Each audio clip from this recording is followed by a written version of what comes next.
Good morning. Welcome to Hobby Evolution, episode 247. Happy Sunday. Happy Easter. Hopefully, how you celebrate is great for you today. Um, few things to touch on this morning. I wanted to talk about hobbies. I wanted to talk about college basketball. Did you see that game last night? Wow. So touch on that. Um, just catching up with the eBay store and still behind on. I've got like 3 weeks worth of Cubs packages that I still need to open. And I bought a bike yesterday, so I'll dive into that stuff. It was awesome to see George and Dan go live last night, and had a couple guys on. One of the guys had like a wax wall. That was really sweet. That was freaking awesome.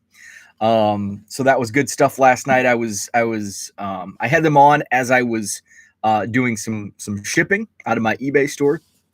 So I was talking yesterday about the eBay store and some possible changes in how I list and how I approach my eBay store, because in the first quarter it was list, sell, sell, meeting those goals, and just it's winter in Wisconsin, so January, February, March, it's cold, snowy. I'm inside.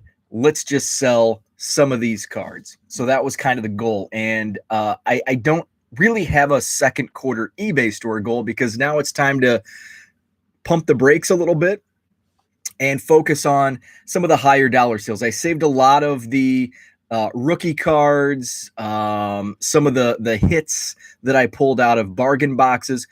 For baseball, I was holding them off until the season started, and then if somebody gets hot, I have them on hand. So now I'm just kind of slowly listing those cards as well. What's up, Mark? Good morning. Amazing game last night. So that's what I wanted to touch on the eBay store. So let's go into basketball. So I didn't even the first game was Baylor Houston, and I had, unfortunately, I just, like, usually I look forward to the Final Four, and I'm like watching every second of both Final Four games. But I just I really like Gonzaga. They have such an awesome team, and it's fun to watch. They're going for history. UCLA, I had them.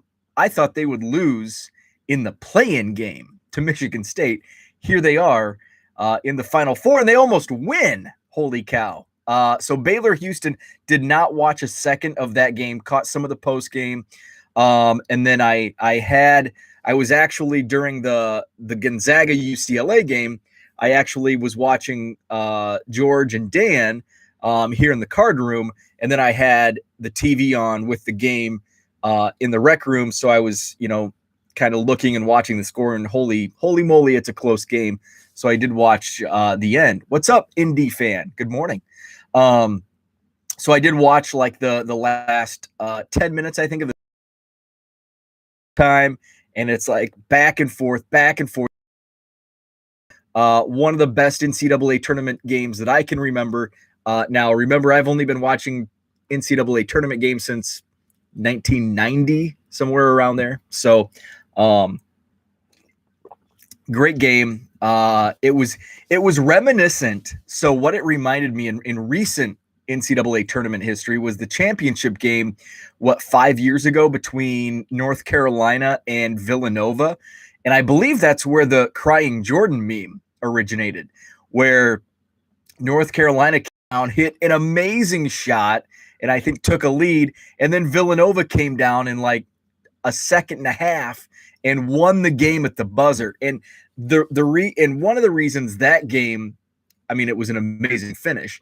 But we were at friend's house who had a baby that was a sleeping baby, and I'm a screamer when it comes to sports. Last night, my dog scares the crap out of my dog. My dog, in October of 2016, and the first 2 days of November of 2016, my dog was going crazy because the Cubs were making that run to the World Series, and I was very excitable.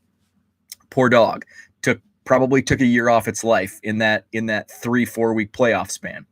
So last night's game, UCLA ties it up, and with 3 seconds left, Gonzaga comes down and hits like nearly a half court bank shot to win the game. Just an awesome finish. So, I mean, all year long, basically coast to coast, it was Gonzaga, Baylor 1 and 2, and Illinois snuck in there for a couple weeks, I think, at number 2. But basically, the entire run of this college basketball season, Gonzaga was number 1, I think, from start to finish, and Baylor was number 2 basically the entire year. So we essentially have the top 2 teams, at least in the sports writers' eyes, through most of the season in the championship game. So it should be a really fun game to watch on. Is it probably tomorrow night, Monday night?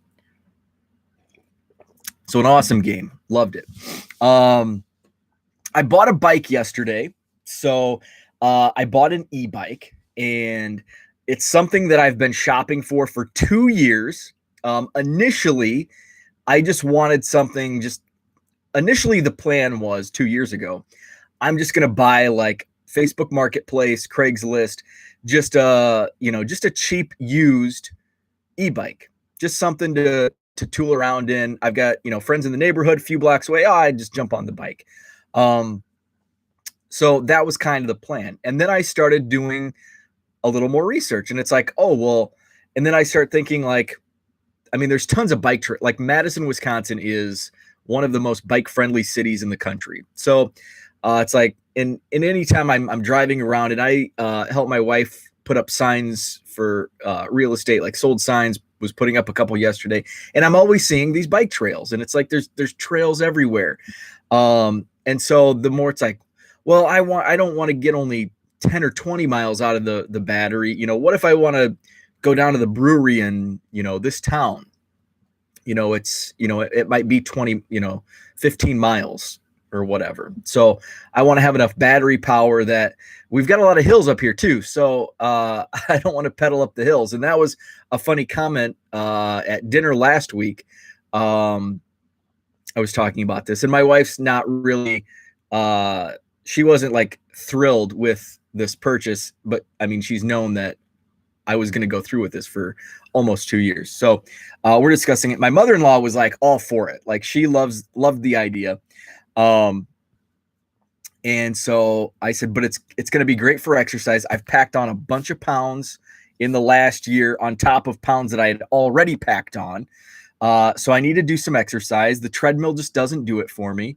I don't like running or walking. So I can do the bike. And if I hit a hill, so then my wife says, well, just buy a regular bike. But then I said, but if I hit a hill, I don't want to pedal up a hill. And she's like, well, that's the point of exercise. So there's some brutal hills. So I shopped. We have it's a big biking community here. So we have several bike shops. So there's one that like specializes in e-bikes. It's basically an e-bike store. And actually, if you're familiar with American TV, which went bankrupt, belly up a few years ago, the guy who owned American TV, it was based here in Madison. He now, Crazy Lenny, owns Crazy Lenny's e-bikes. So that's what he's doing now. So I went there. I was on their website like in the last year, probably every day, just shopping, looking at different things. They have demos, they have deals. So I was like, I had a price point in mind that I wanted to meet, but I also wanted the, certain specs. And every once in a while, he would have a bike go on sale that met the specs and my price range. But then I would be like, I don't know. And then it got to be, and I went last August or September. I test drove a few. I didn't like one brand. I did like another. And I'm like, I'm just going to wait. Like I could have got a really good deal, but I would have had to wait like 3 weeks to pick it up. And it's like, if I'm like instant gratification, like I want I want to slap down the money for the bike and take it home. I don't want to wait 3 weeks. I want to take it home and get on the road and ride. Okay. So then I thought, it's towards the end of summer. They're going to be having some deals, Black Friday coming up, November, Christmas deals. And they did. They had some great deals come up through the winter. Not as many as I expected, though. So there were a couple times where it's like I was about to pull the trigger, but then I thought, again, remember, instant gratification. I'm in Wisconsin, November, December. It's a long road ahead before we can get out and ride and have 60, 70 degree weather. So then it was to the point where it's like, okay, now if I buy a bike, I'm going to take it home. It's going to sit in the garage for 3 months and I really want to ride it. So I decided to just put it off. And last week, that was kind of the basis of the conversation, because I had gone last week and I was motivated to buy. There was a demo that I really wanted. It met the specs. It was a good price, and they were busy, obviously, because it's getting warmer here, and nobody helped me. I think they were short-staffed and really busy, but nobody asked for my help. And I was in there, I don't know, 15 minutes, just kind of browsing. But in the time that I was there, I saw a bike that, I mean, it looked like it's just a hoss. And fat tires were not something that I was like really looking for. It was definitely a bonus, and I was kind of eyeing fat tire bikes, just because it's a really smooth ride. I wanted a certain amount of battery power, to get me going. I want a rack. Just, I don't know why. I will probably never use it, but I want it there. Security. So I saw this bike, and it was a horse, and it looked like, as I walked, I'm like, this isn't an e-bike. This is a freaking motorcycle. The one issue that I had, though, was like the handlebars were really high, and it's like, I'm going to have to be riding like this, and I don't want to do that.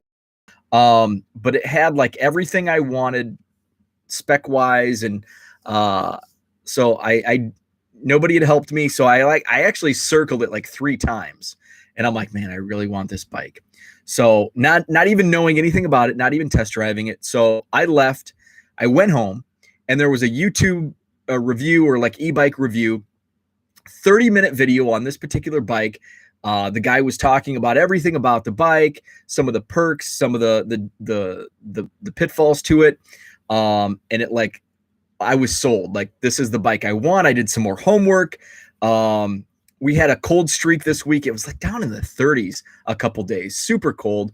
So I'm like, well, I'll just wait. The weather this weekend is supposed to be really nice. I'll go back. So I go back, and again, super busy, like busier than last week. Fortunately, they were well staffed. Somebody helped me right away. The guy goes, "Are you looking for a bike?" And I said, "Yeah." And I said, "I'm looking for the Magnum Ranger." Knew exactly what I wanted. I want to take it for a test drive. So he showed me like the handlebars, how the seat moves, the handlebars, super slick, just like a push button, boom, boom, click, click, click, click, boom, saliva reference from yesterday. So I took it out, and they have like a path for your test drive, and took it for a few laps. Loved it. I want it. I just need a helmet. Show me the helmets. Tried on a helmet. Okay, is there any specs on the helmets that I need to know? Nope. All right, let's do it. So probably the easiest sale that guy had yesterday, because I knew what I wanted. I took it for a ride, and okay, it's mine. So loaded up. That was the most difficult part of the transaction. Was actually the most difficult was getting it out of the car, because he was an ace getting it in. He's just like, okay, do this. Okay, put the handlebars. But when I got home, my wife was actually leaving for a real estate appointment. Fortunately, my neighbor across the street was pulling in at the same time as I was getting it out, and he's like, "Oh, classic!" Like, if you've ever watched the Charlie Barron's comedy. What's up, Herman? Good morning, Matt. Third Coast Sports Cards. What's happening? Good morning, everybody. So he's pulling up, and if you've ever watched Charlie Barron's Manitowoc Minute is so it's it's the classic like small town neighbors. Oh, hey, what you got over there? And that's basically how it went down. So Josh, who lives across the street, oh, hey, what do you got over there? Oh, bought me an e-bike, packed on the COVID pounds. And he's like, oh, or was it the beer? And that's literally, that's okay. I wasn't using that thick of a Wisconsin accent. He does have kind of a thick Wisconsin accent, but so he's like, you need any help? I'm typical guy. I can get it. So a little struggle. So he came over and helped me. So that was the toughest part was actually unloading, trying to get it out of the back of my SUV. Took it for a spin. I had gone out for a burger with my mother-in-law's significant other, and so I texted him. I'm like, hey, we were talking about e-bikes the other night, so I said, hey, I got the e-bike. Are you home? I'll swing by it. He's just, I think they live like 3 miles away, so took it over to the neighborhood, showed it off, did a couple trails. Came back. I put like 12, 13 miles, and it was like nothing, but I used the throttle a little bit.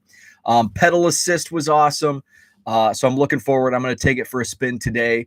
There are a couple accessories that I want to get for it. So that's kind of like, now that I'm outside, I can do some biking, I can do some gardening. And that's why the eBay store, I'm going to slow down on the 99-cent listings and focus more on, the $3, $4, $5 cards, as far as what I'm adding to the eBay store. So that was a really long-winded. I apologize for my rambling on the bike purchase. Herman is smoking 2 hams, so that had my attention. Very nice. We're not doing anything. We didn't really celebrate Easter. Growing up, did some Easter egg hunts at my aunt's house, had the Easter basket. We rarely went to church. My wife's Jewish, so we did Passover last weekend. So no Easter plans, no chocolate bunnies, no Easter eggs. So just another Sunday. It's going to be like 70.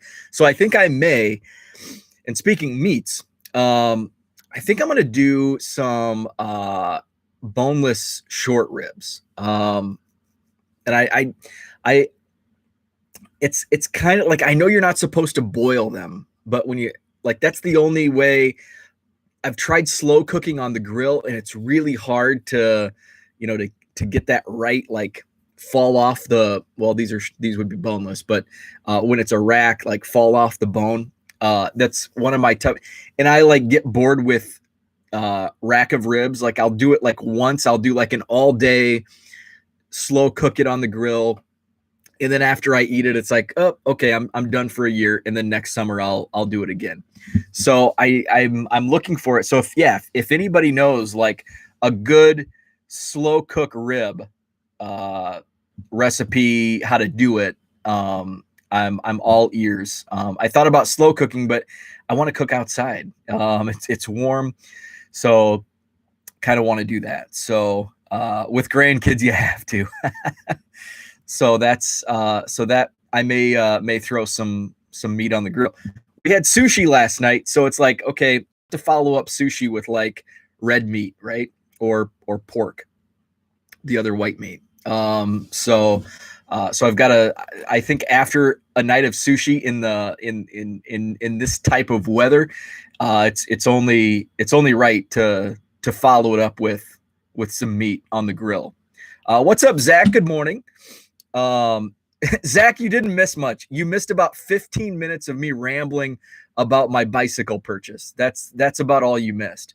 And I recapped the game. And speaking of, since Zach's in here, how about your mean Mercedes? I don't know if I'm pronouncing that right.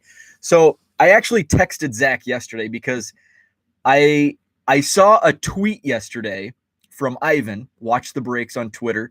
And he like showed off like some eBay sold listings of your mean Mercedes from 2021 Tops. Apparently he has an autograph in 2021 Tops. And I'd never heard of your mean Mercedes. I didn't know he had an auto in 2021 Tops. And I follow minor league baseball really closely. However, I think if they don't have baseball cards, then I probably don't know them. So I don't think it's really necessarily me following minor league baseball as much as me following minor league baseball cards from Topps, Heritage Minors, or Bowman, or Pro Debut. So I saw that, and then I was checking some box scores for fantasy league purposes, and I saw he went 5 for 5 on Friday. I'm like, holy moly! Here's my Wisconsin coming out. And who is this guy?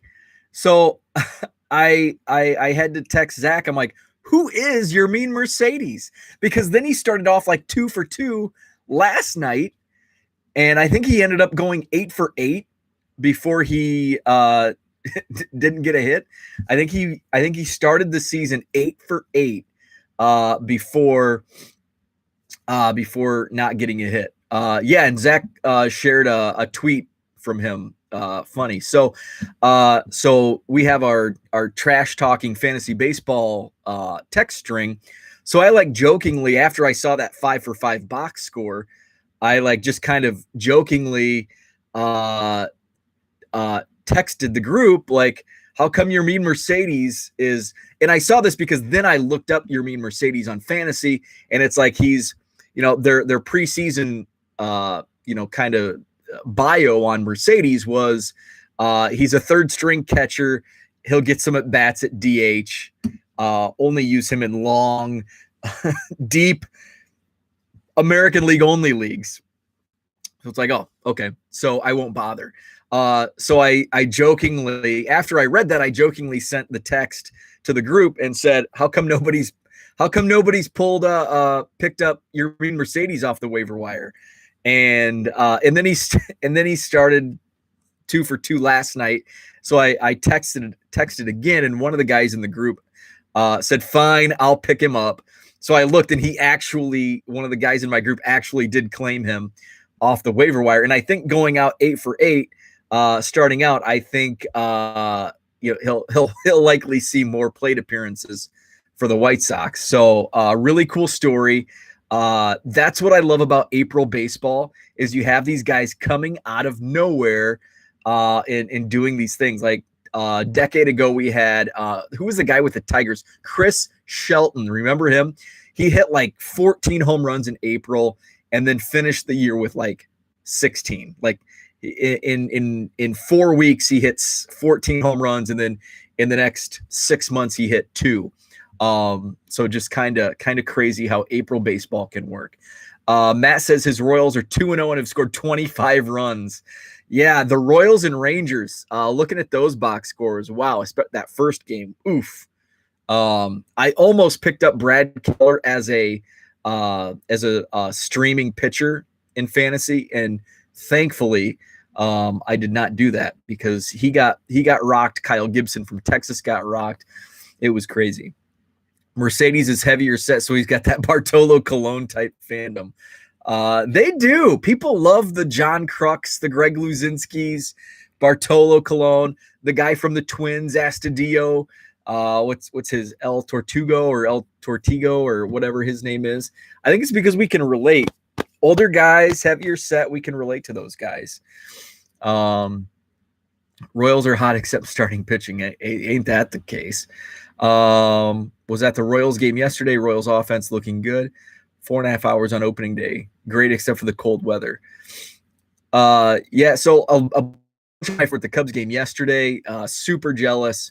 It looked like a beautiful day. Up here it was 65, and it's going to be even warmer today and tomorrow. So I'm not gonna hit up Wrigley or Wrigleyville. I don't know if I'll do like the actual in stadium tickets, and who knows with Chicago, with the restrictions are starting to, or they're not loosening restrictions. Who knows what's going to happen in the next couple months. So I'm going to wait till after I get the second COVID shot, which is the end of this month. And then I'll decide. Kind of like June 1st is kind of like I'm going to go back to I'm comfortable traveling, being in a large group like a baseball game. So that's kind of my how I'm looking at things. Much nicer today. High of 80. Very nice. Yeah, it's going to be in the 70s here. So that's awesome. I'm stoked about warmer weather, especially when we had like 30 degrees earlier this week. It's like, oh, come on. I think it was like 30 degrees on April Fool's Day. It had to be a fool. It was a bummer, but now it's sunny and warmer. I love it. So that's about all I had for today. I've got some more shipping to do. Gonna go for a bike ride later today. I claimed a card on Twitter. Drew's sports card, Drew's card shop. I just happened to like refresh my Twitter, and he had a Luke Little blue chrome auto, Luke Little, number to 150. It was like $20. So before I just like claimed it, I'm like, make sure I can't get this, let's check the comps first. And it was a good price. So, and he threw in the offseason this Luke Little. He was a draft pick last year.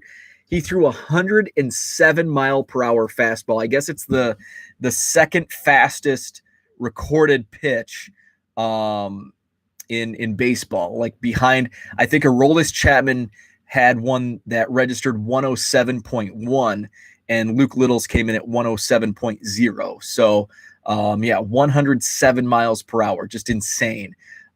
Luke Little is the kid's name. He was drafted last year by the Cubs. So picked up that. So now it's like it gets those juices flowing, and I've been seeing more and more trading card database like rankings. It's like, man, I need to get back to the soul of the project and dig into Cubs. I've been so focused on purging the unwanted cards in my collection, i.e. anything not Cubs related.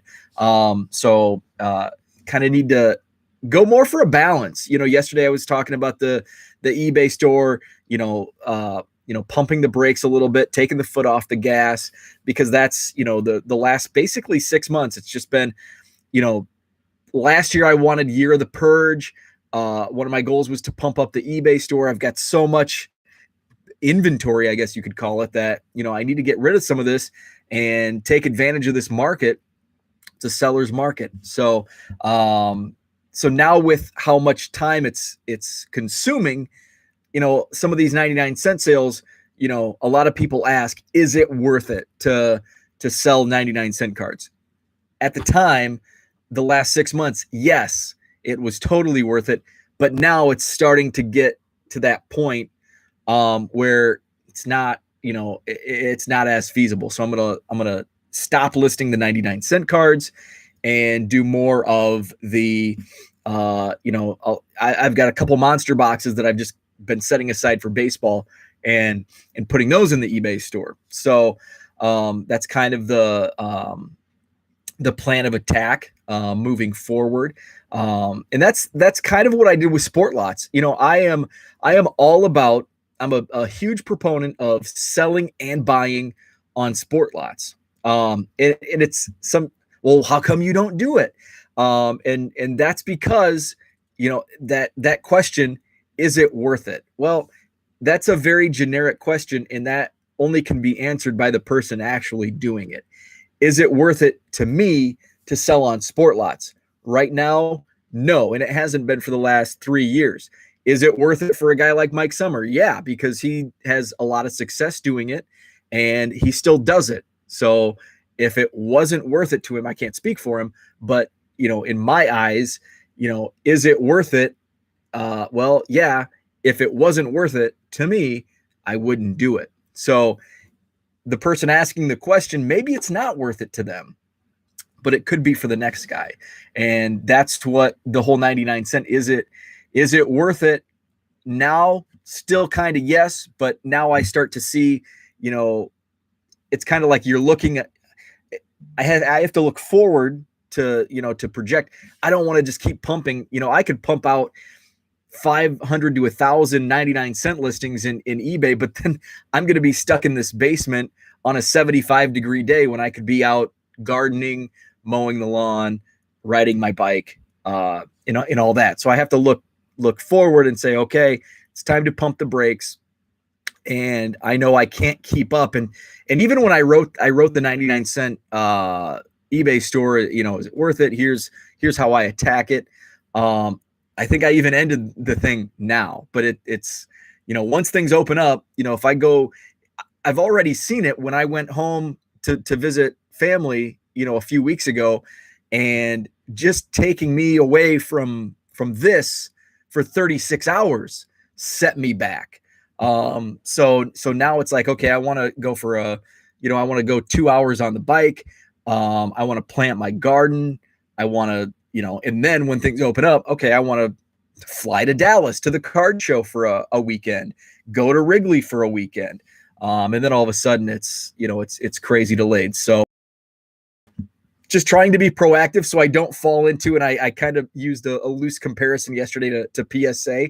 I don't want to fall into that trap where all of a sudden I'm way behind and just have to completely shut down, everything. Although they didn't shut down completely, they're just shutting down submissions. So that's kind of what I was getting at. You may be able to purge more cards in exchange for Cubs. Yeah, I've actually traded with some people on trading card database, but like not through their trade. I've never used like the trade feature, and I don't have, it's really tough. And the reason, like, again, I love trading card database like I love Sport Lots.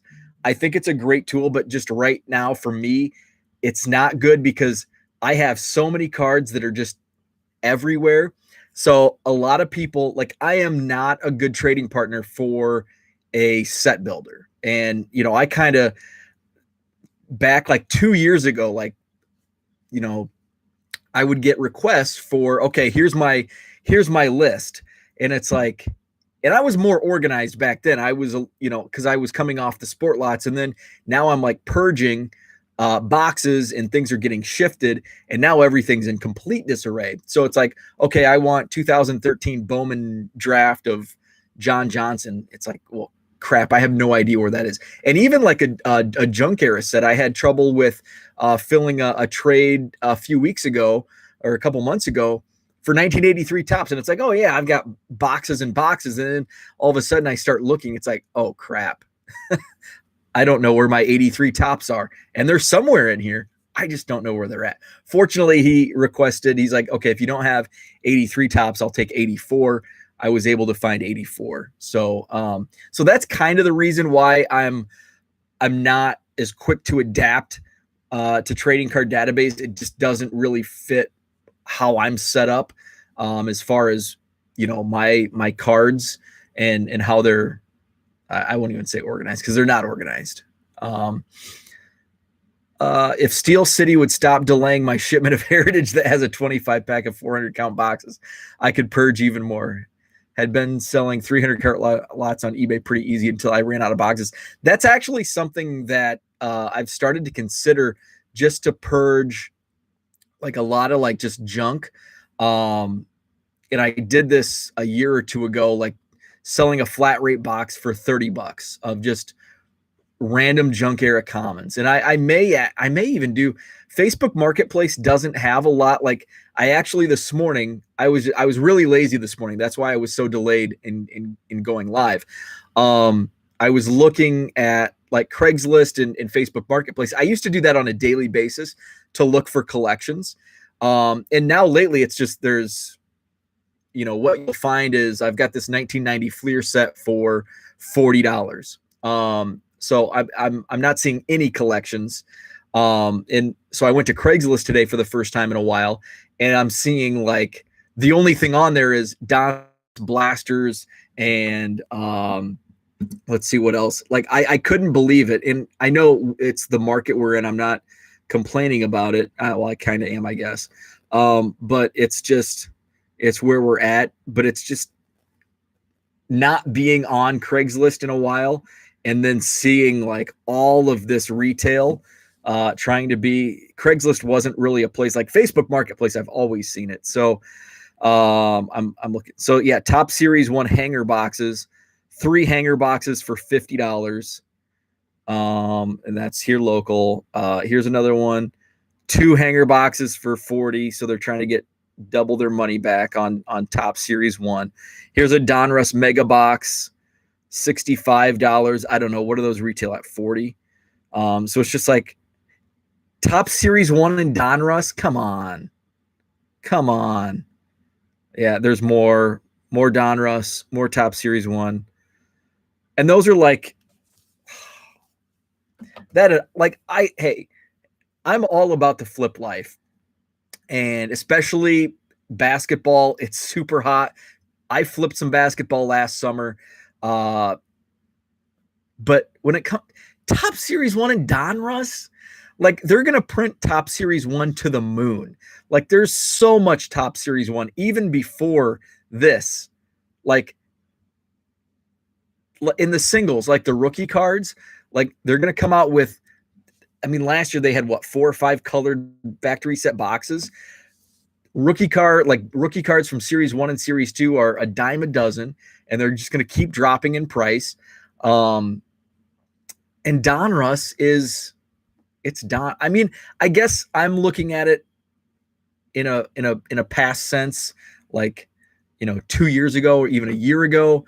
But it's just that's the stuff that annoys me, is trying to flip Donruss and Topps Series 1, Topps Fire, Topps Gallery. Like, that's just leave it. Like, no, nobody wants it at retail price. So that's the only, like, annoyance I have is, and they'll learn. I mean, basically they'll learn.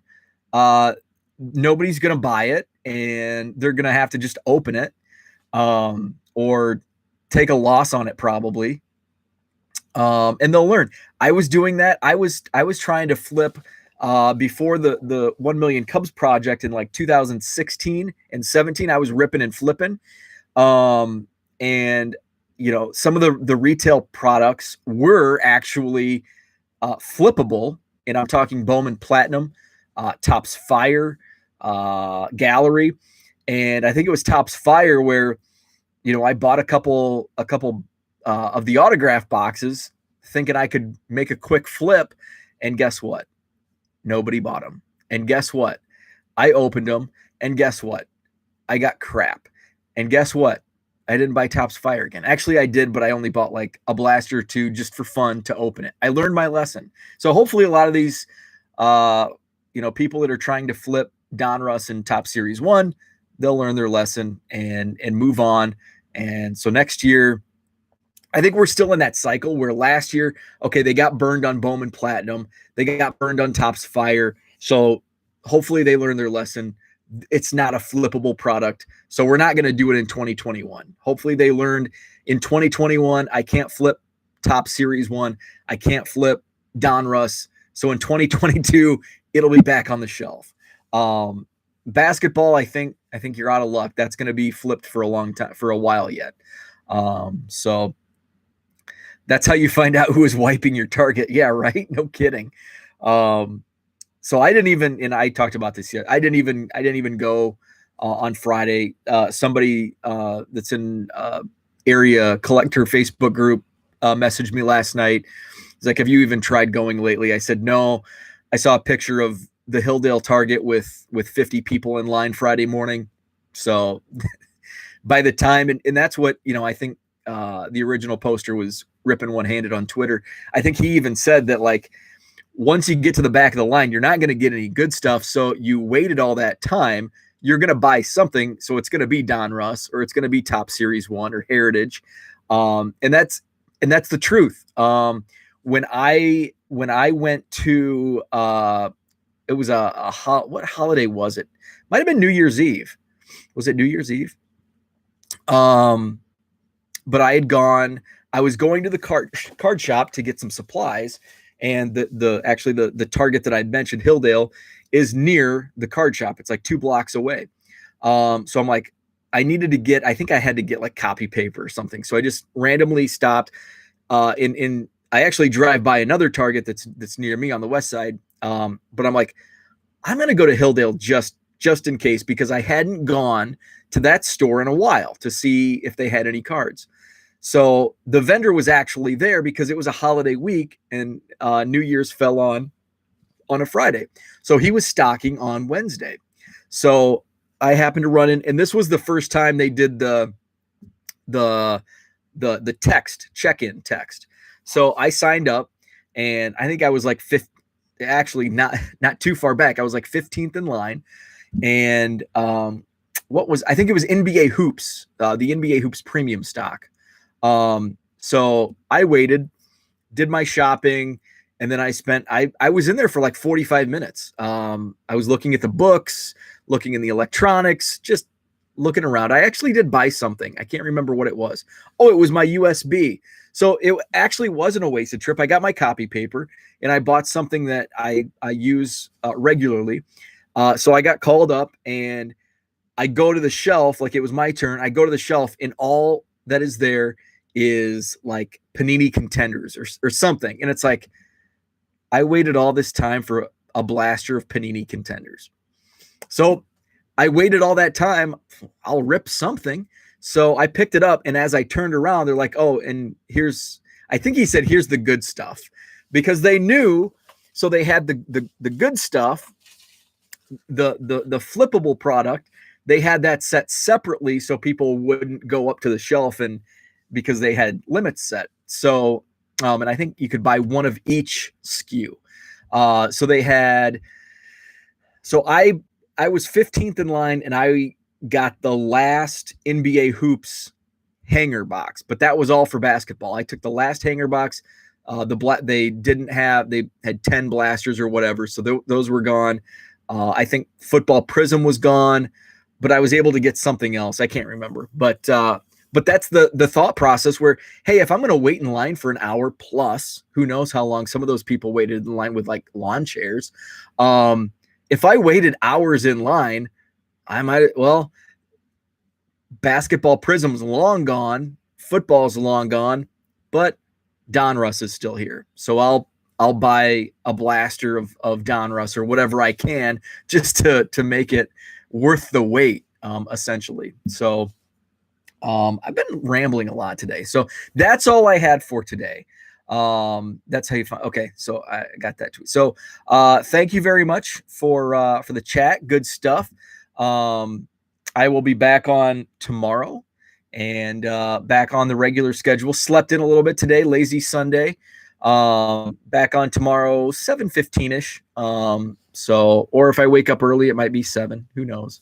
But 7:15. I know the live, like when I go live, YouTube's like super sketchy.